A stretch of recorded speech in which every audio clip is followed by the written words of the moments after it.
The Brew Crew, 3 games above 500 going into the week, and we're in 4th place, 3.5 games back. But they have a great week. They go 4-1 on the week. They get Jackson Chourio back. So Jackson Chourio returns from the IL, and look what happens. If you just get rid of the IL, this happens. Comes back from the IL, 4 for 4 with 2 doubles.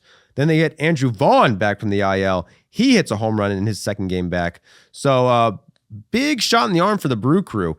The outfield was terrible without Chourio. I mean, 26th in WAR in the outfield. Now you get Chourio back. We could be cooking with gas. So they split the 2-game series against the Cardinals. Then they play the Yankees, man, and this is where the electricity starts. So they have this guy named Jacob Mizorowski, and he starts this game against the Yankees. Starts out with Trent Grisham, 103 right on the corner. Next pitch, 103 right down the middle. Next pitch, 103, strike 3. Strikes him out swinging, and he faces Ben Rice right in the corner, 103. Those 10 straight fastballs, all 103, all 103 or higher. One was 104. Well, he was 1 pitch away from a immaculate inning. He missed by like an inch. Cheaper, yeah. He throws the 5 fastest pitches ever recorded by a starting pitcher in the first inning of the game. There's been 3 pitches ever over 103 miles per hour or faster by a starter in history. He threw 7 in the first inning. He threw a 98.6 mile per hour slider. No runs allowed. Currently leads the league in strikeouts, 14.32 K per 9. So he is on pace to have, I guess, the most strikeouts per innings pitched of all time. He also has a custom Gengar glove, Pokemon card inside the glove. Do you know? Oh, Gengar. I don't know who Gengar is. It's a purple Pokemon. I didn't know either. I'm going to Google it. But Jacob Mizorowski definitely is a Pokemon guy. I pulled it up. Jacob Mizorowski, I've said this before, he looks like a Eagle Scout. Bro, that is so I don't like Pokemon. That's so tough. A Pokemon. So tough. Hologram, come on. He doesn't have the balls to use it in a game, though. That's just unfortunate, Mizorowski. He's an electric man. He is. He's a tall drink of water. Gooey, fresh out the eggs. All arms and leg. Gooey. I don't know who the fuck said that. His manager. Such a weird compliment, but fresh out the egg. Gooey.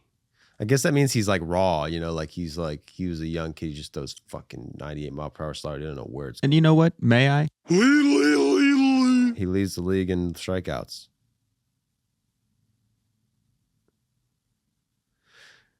And they beat the Yankees. They end up sweeping the Yankees. So congrats to the Brewers, man. Congrats to the Brewers, man. 2 walk-offs in a row for the Brewers. It's tied 3-3 in the bottom of the 9th. Bryce Terang comes up to the plate. Bang! Another walk-off for the Brewers. They walk off 2 in a row. They win 4 out of 5 this week. 9 of their last 12 overall. They go from 4th place to 2nd place. They sweep the big, bad Yankees. Over the last 7 days, it's Terang's world. 1,010 OPS. And Jackson Chourio, welcome back to the big leagues, buddy. 917 OPS. Also, Aaron Ashby. He's coming out as a bullpen pitcher. But talking about starting pitcher, he leads the league in wins. Lead the league.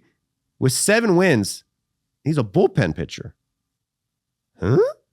Yep, you heard that right. They're top 10 in starters ERA, top 10 in relievers ERA, and top 10 in runs scored. Andrew Vaughn is back. Jackson Chourio is back.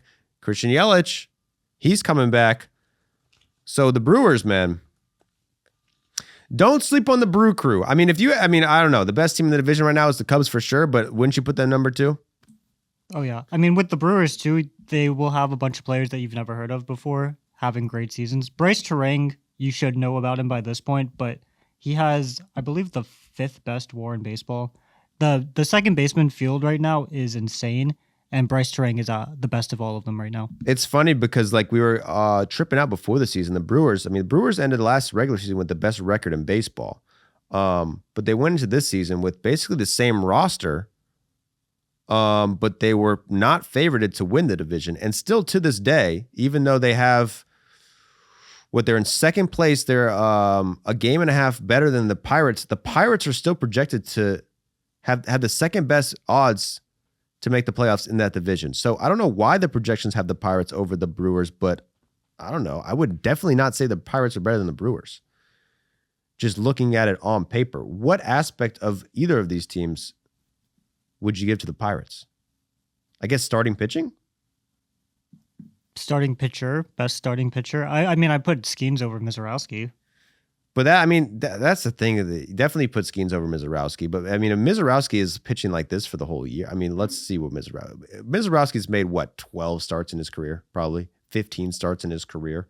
You don't really know exactly what you're going to get out of him. I know he had the most electric start to his career, but I want to say his ERA after the All-Star break last year was like not good. He wasn't even starting in the playoffs for him. A year older, like, I mean, I'm going to make the prediction right now when it comes to the playoffs. The Brewers, if they're in it, will be starting Mizorowski.